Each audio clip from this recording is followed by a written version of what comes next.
right, here we are at the end of all things. We're in the last little bit of our first Outlast encounter in Bardsung, Chapter 8, Encounter 8A. And it's been a doozy. My goodness, it's been very difficult.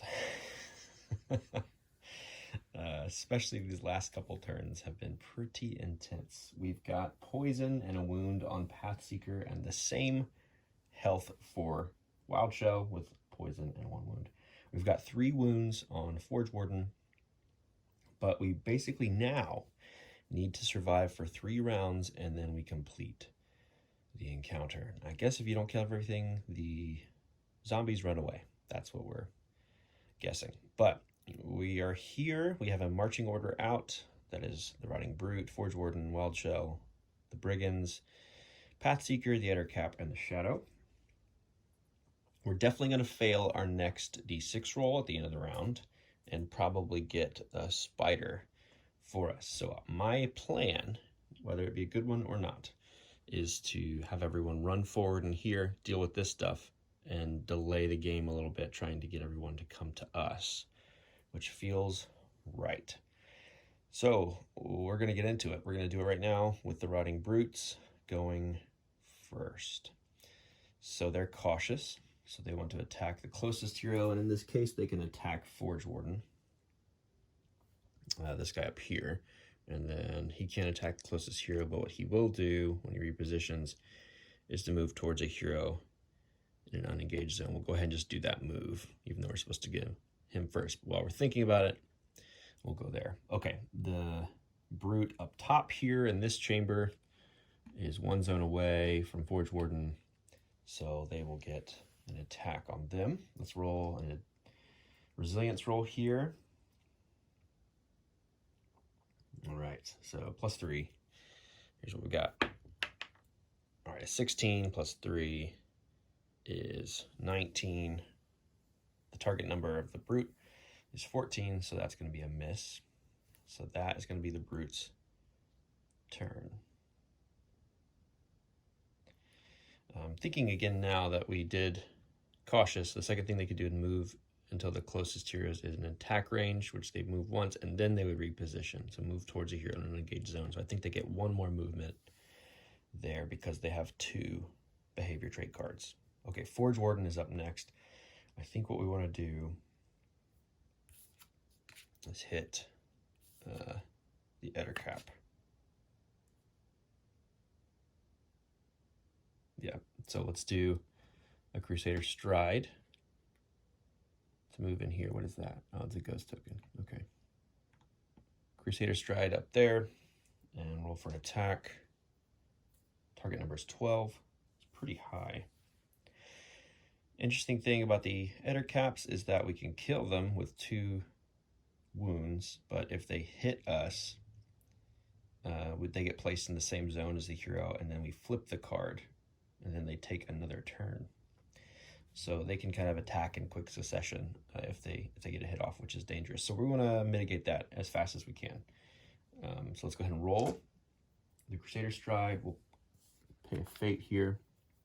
I feel like we might end up using all of our charms in this particular game because we need fate badly.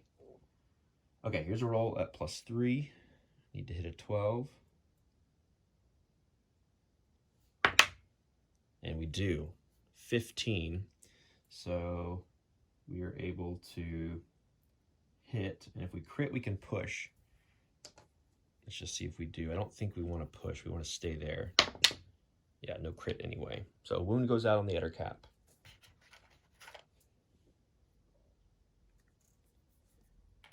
And we get 1 more action. Crusader Stride gave us that 1 point of movement. So we have to do Mechanica Strike because we don't have any fate left. Let's go ahead and roll that. Just need a hit. That's all we need. And we got it. Good. Okay, Ettercap goes out on its first round before it even gets a turn. Dealing another wound there. That's good.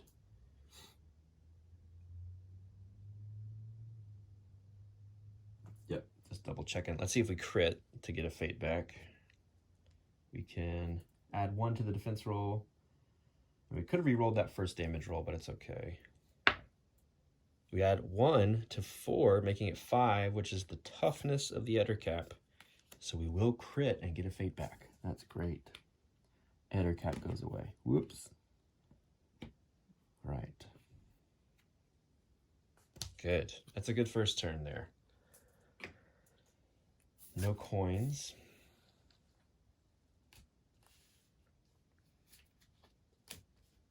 Currently 3 cards in the Wandering Monster deck, since Just an Echo is still out. There's a weird instance here where I believe Outlast Encounters forego the event roll. But we're kind of just doing an event roll. So I kept Just an Echo out, but there's a technicality that it's not technically an event roll. It's a roll because of gate crash. You know what I mean? It could be, I don't know. It feels a little hinky there. Good, that's Forge Warden's go. Wild Shell now gets to go. Let's move some ghost tokens around. We'll put one there. Leave that one there. Might as well go here. Maybe Pathseeker can pick off some brigands as they come towards us, although the shadows might be the most important thing to get to. Rethinking strategy a bit here. We could do that. How many can we put out again? 4. How many are out? 5? Yeah, okay. Do that.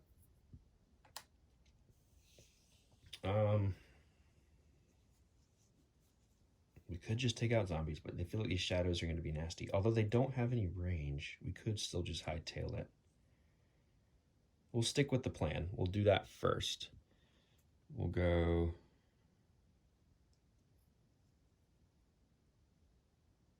Maybe we should go ahead and use... Yeah, let's go 1, 2. And we'll attack this guy with a curse. And hopefully get some fate back. And take out that guy. This is Helm's Deep right here. This is where we're holding. This is the hot gates. All the metaphors. Okay, here's a roll. We need to hit a 14. It's a magic attack, so we're okay there, considering the resistance. Oh, good rolls so far this session. 14 plus 3 is 17, so that's going to hit. We have to crit in order to deal a wound, though. We are going to inflict a condition. I'm just thinking which one. Could Bane or Weaken. Maybe we Bane. Let's Bane. All right, I'm considering here, with Curse, we can actually discard a ghost token to empower the roll. Or is that because of premonition?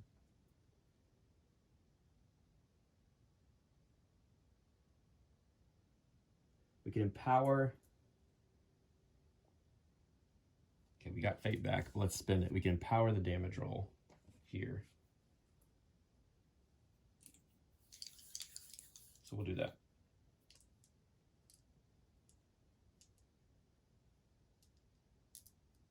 Okay, here we go. We need a 6, but we crit on a 4, right? Yeah, because of Ghost Lights. When we make a damage roll against an enemy in the same zone as a ghost token, it always causes a crit. Okay. We rolled a 4. It's weird because which one was the damage roll? Which one was the empower? Anyway, we crit either way because we have 6 total. That's their toughness, and we rolled a 4. So we're going to take out that guy. Kind of wasted Bane there, but we were taking precautions. So a rotting brute is gone. Awesome.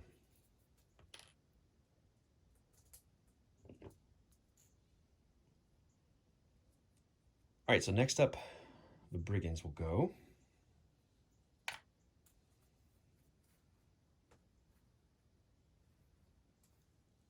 Yeah, this ghost token was supposed to be in there, where he was.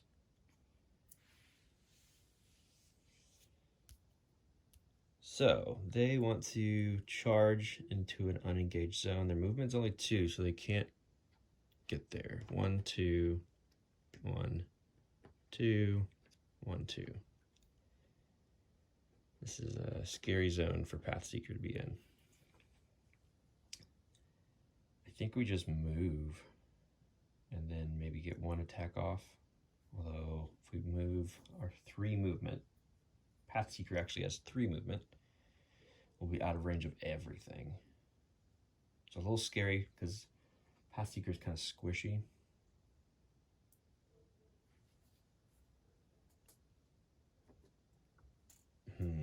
What to do here? What to do?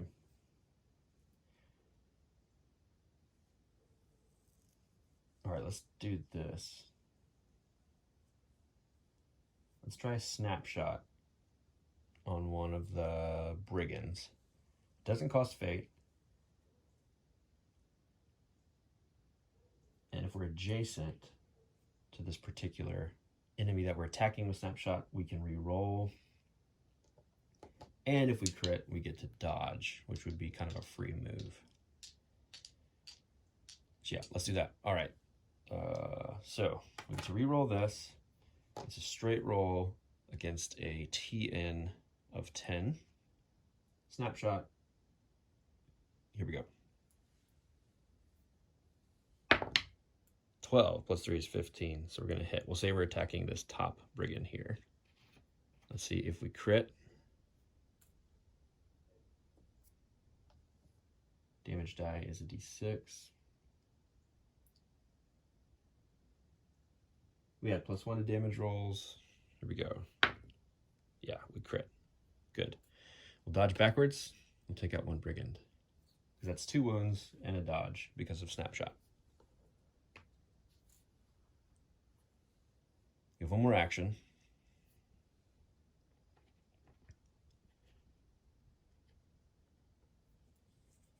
Do we just go again? Do we just do the same thing against another brigand? Oh dear. Pathfinder. No, sorry. Forge Warden, Pathfinder, Pathseeker. All these names. Forge Warden got knocked out there for a second. Okay. Shadows move 3. They're nasty. But Wild Shells, who do you take them out with? Because they have vulnerability to magic. All right. We could put Caltrops down. I haven't used it that much.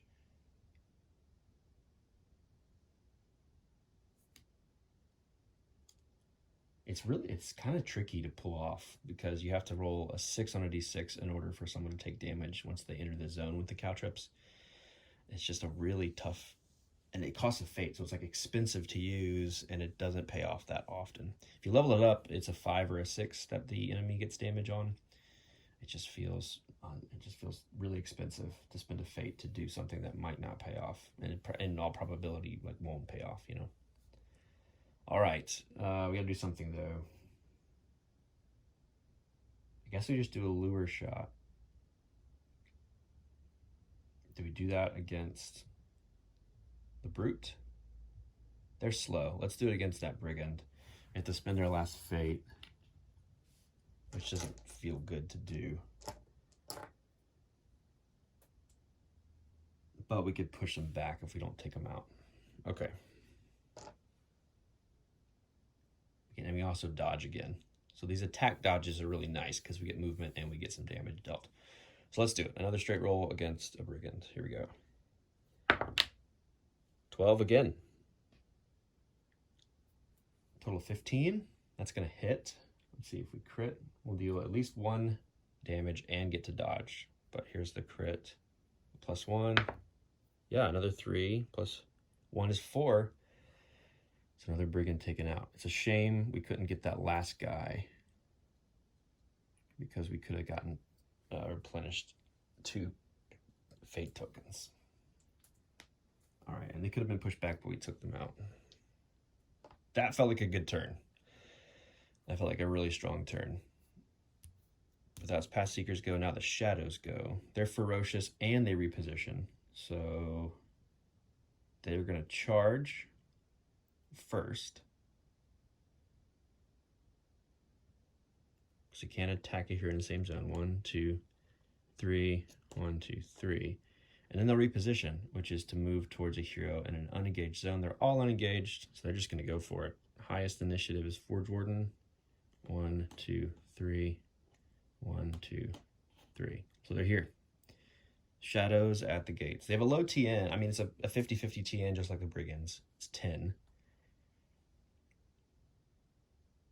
So that's going to be what we deal with next time. All right, removing 1 time token from the Outlast card. 2 more rounds to survive. Feeling pretty good about our chances now. We've thinned the herd pretty well, but famous last words, right?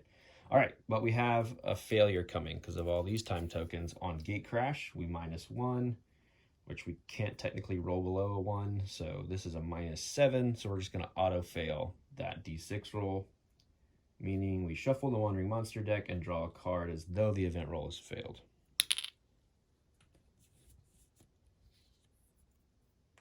And we have 3 cards in there, the Ettercap, which we just saw, the Spider, and then the Wind Tunnel card.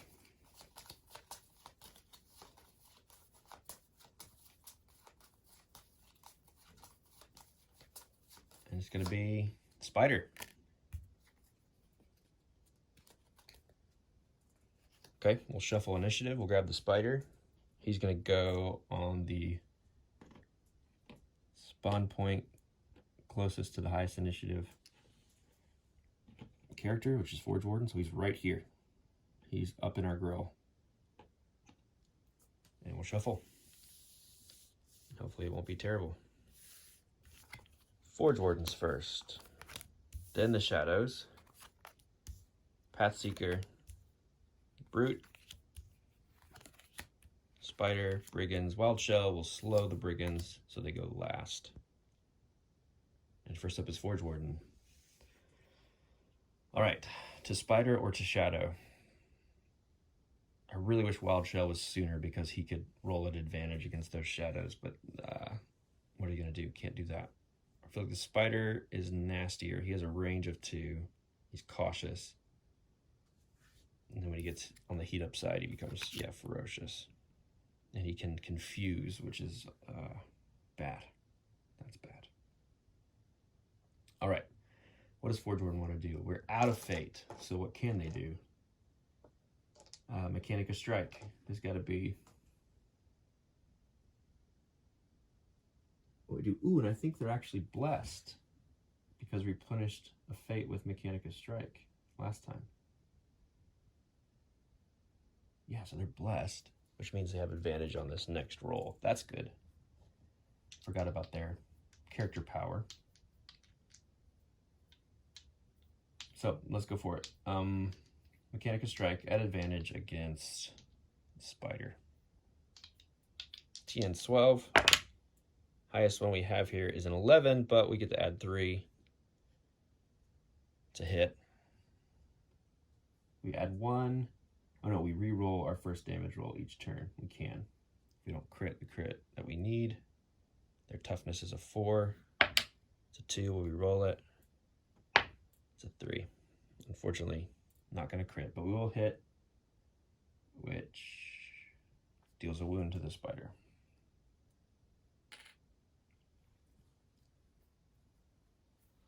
The question here is, do we use our last charm to replenish all of our Fate tokens and keep going? I think we have to. I feel like we can't just waste an action at this point. So here we go. Let's do it. Last charm's going out. All our Fate comes back, meaning we can do Crusader Stride or Judgment.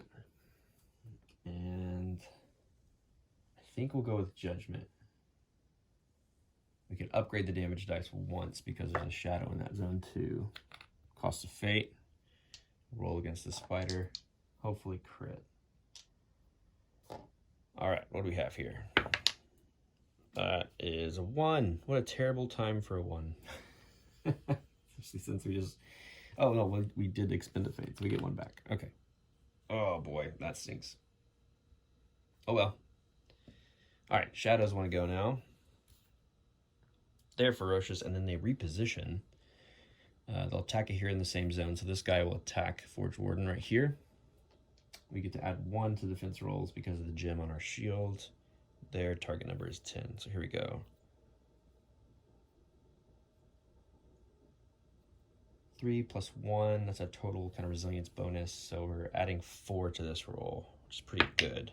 Yeah, 19. First one's a miss. This guy, well, he'll reposition, which is to move towards a hero in an unengaged zone. Yeah, so they'll go up here, the Pathseeker. And then this guy, he wants to attack here in the same zone. He wants to charge this way. So he'll tackle roll a defense roll. Yeah, they miss. And then they'll reposition,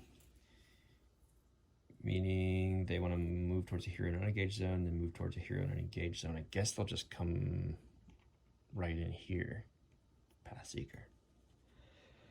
Oh, but on a 19, we get to replenish a fate because of the gem slotted in our Driftwood staff, but we don't have any fate to replenish. Okay, shadows are done. Now it is time for Pathseeker. So what do they want to do? Probably want to start with a lure shot. Or let's start a snapshot, because if we crit, we can get out of there.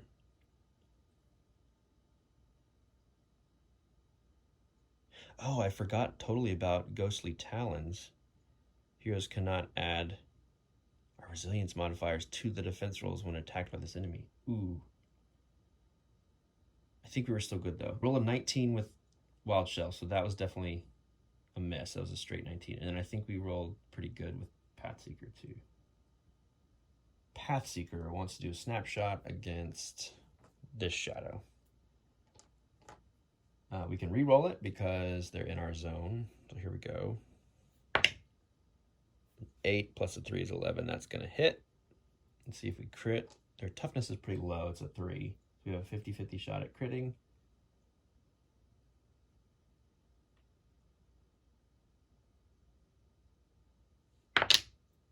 Oh, man. +1 to damage rolls because of the Wayfarer's Bracer. So that will crit. So we get to dodge back. And this guy's gone.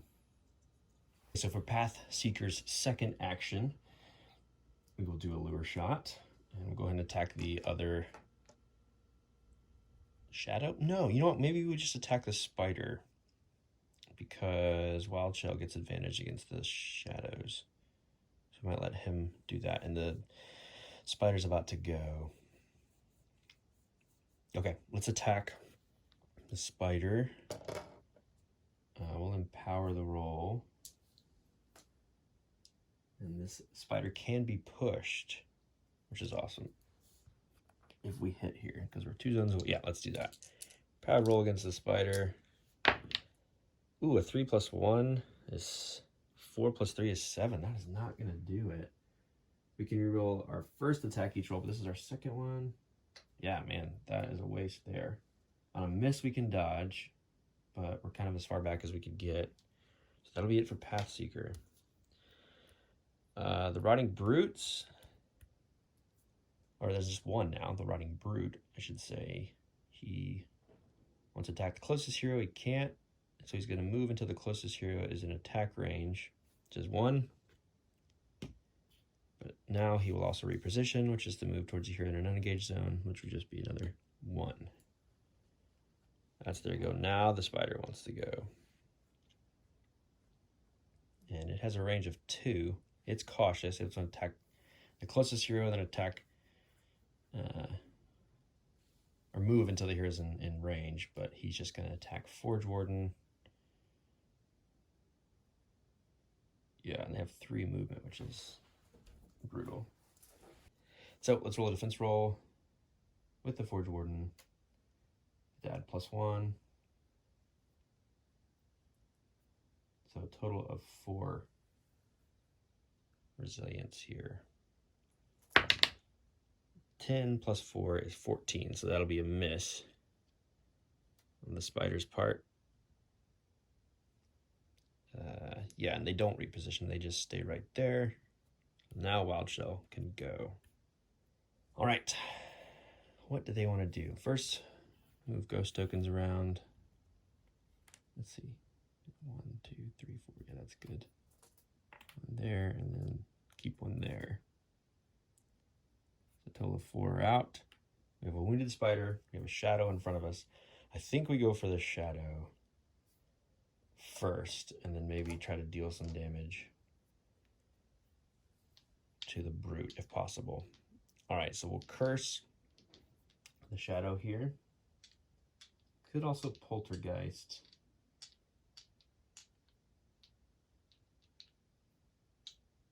I just like being able to replenish fate if you inflict a condition. The conditions are so worthwhile.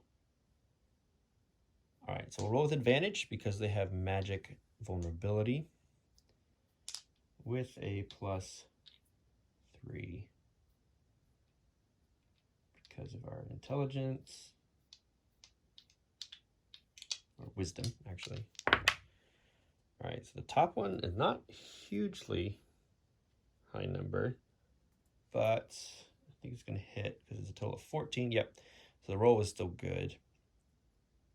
So we'll hit them. Let's see if we crit.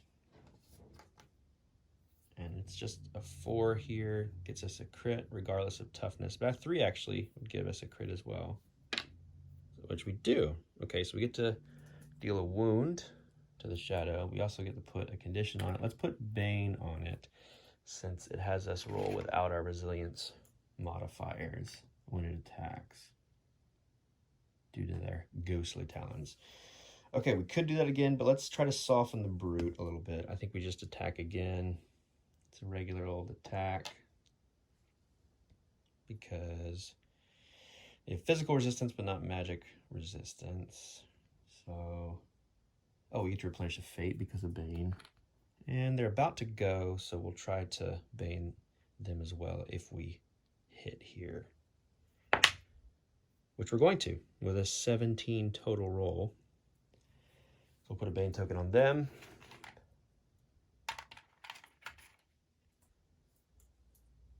I'm sorry, weaken is what I meant because they're about to attack. And let's see if we curse. Or, I'm sorry, crit on the curse. We do. So we get to deal a wound.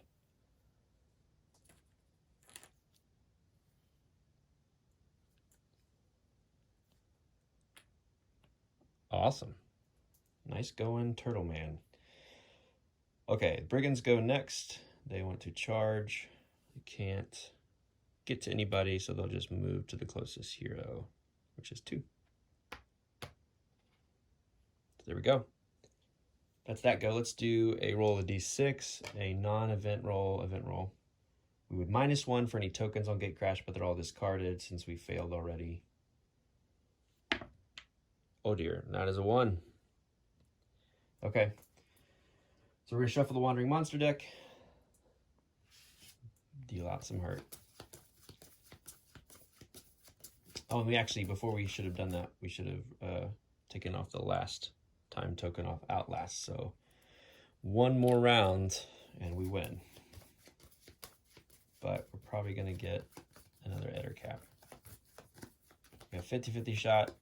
Eyes are closed, going back and forth, and it's a Eder Cap. Yep. Oh boy.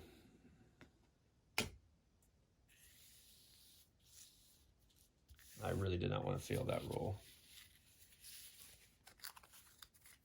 I would have been a -1 anyway. So you want to, yeah, because of just an echo. All right, shuffle time.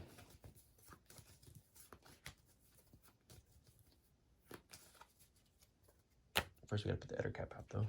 Can't forget that. And he is in here with the spider and Forge Warden.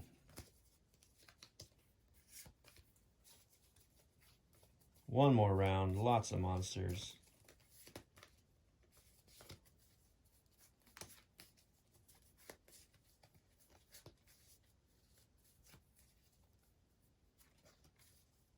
We just need to deal 1 damage to the Brute and the Shadow to remove them.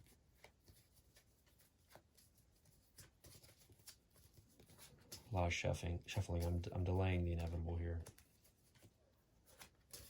Here's what we have. Spider goes first. Pathseeker, Ettercap, Forge Warden, Shadow, Brute, Wild Shell, Brigand. Brigands would be slowed, but they're already last. First up's the Spider. This is it. It all comes down to this. Everyone's in decent shape, and Forge Warden's got a heal if he gets taken down with 2 more wounds because of his upgraded Repulsor Shield. The first time he goes down, or the first time he's defeated during an encounter, heal a wound instead. I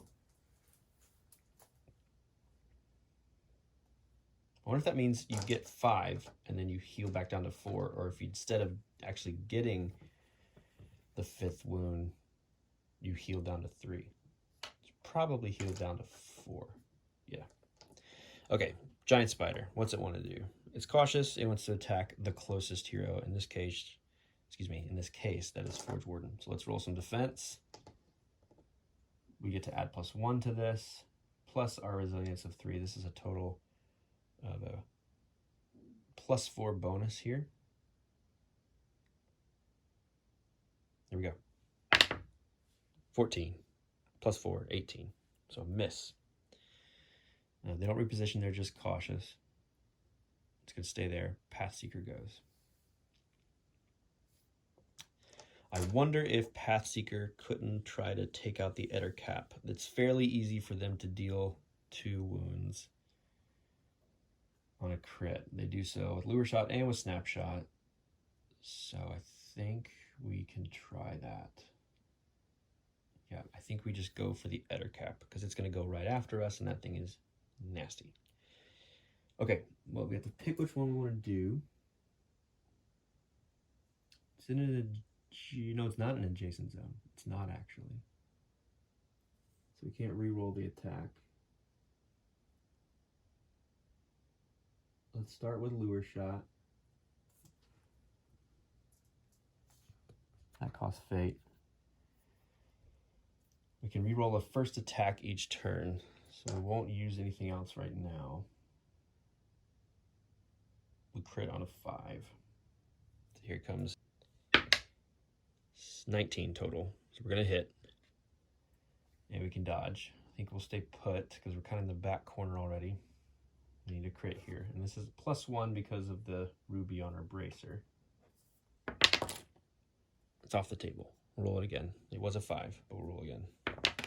Off the table again. And a 5 again. I'm too nervous. 6. Okay.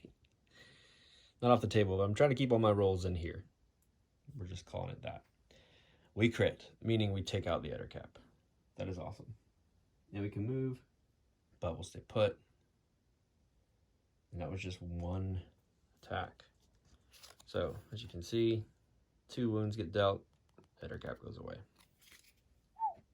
I guess fairly easy to take out as long as you have a reliable, crit that you can do.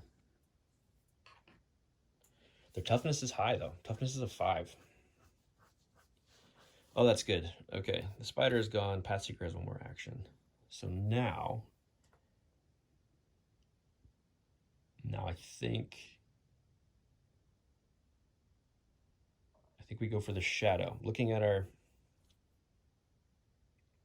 order here, Forge Wardens gets to go next. We're going to try to get them to put some hurt on the Spider.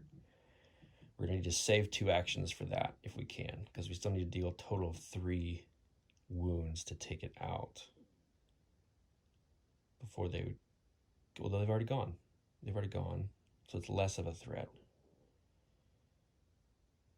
I think Wild Shell is going to focus on the Brute. We just need to deal 1 wound, and the Brute's going to be weakened. So yeah, I think Pathseeker takes a shot at the Shadow at advantage because of the Bane token. And this will be Snapshot.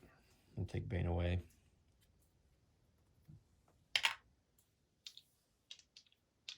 Here we go. 2 7s. But we get to add 3. How strange. To meet the TN of 10. And we'll deal a wound. See if we crit here. We do. So we would deal 2 wounds. We only needed 1, and we can dodge. But we don't really need to. We do remove the shadow card from the marching order, so we get another coin.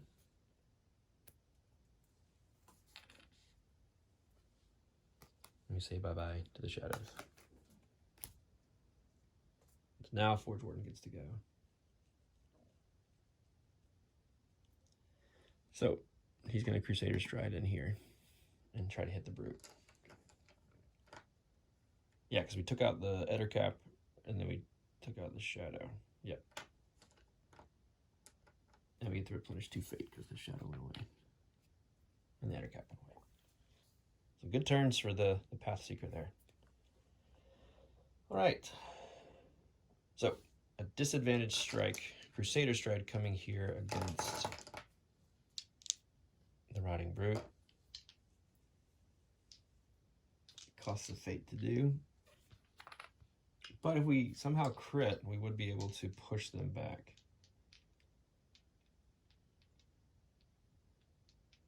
All right, so here we go.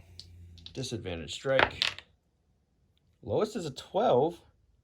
Plus 3 is 15, so we're going to hit even with disadvantage. We have to roll Swarm of Flies. They suffered a wound, so they're done. And we'll roll for Swarm of Flies here.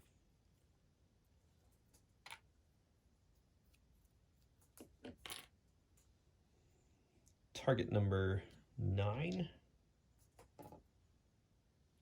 Defense roll or con roll. Oh, it's 1. All right, so we are pushed.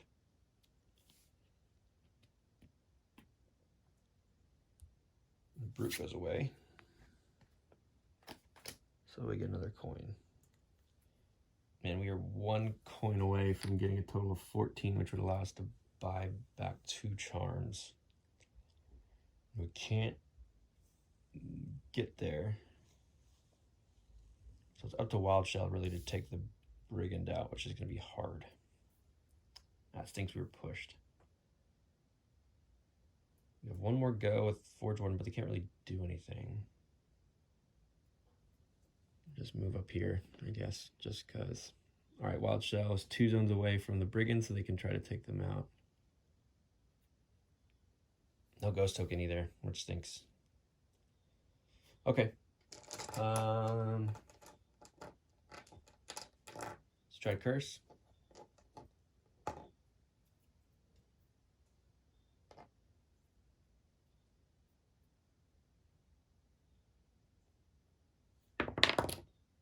Off the table.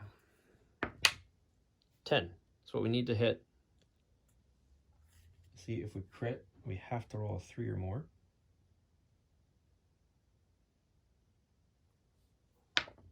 We do. All right. No Ghost Tokens there, so we don't get to auto crit. We do get to inflict a condition.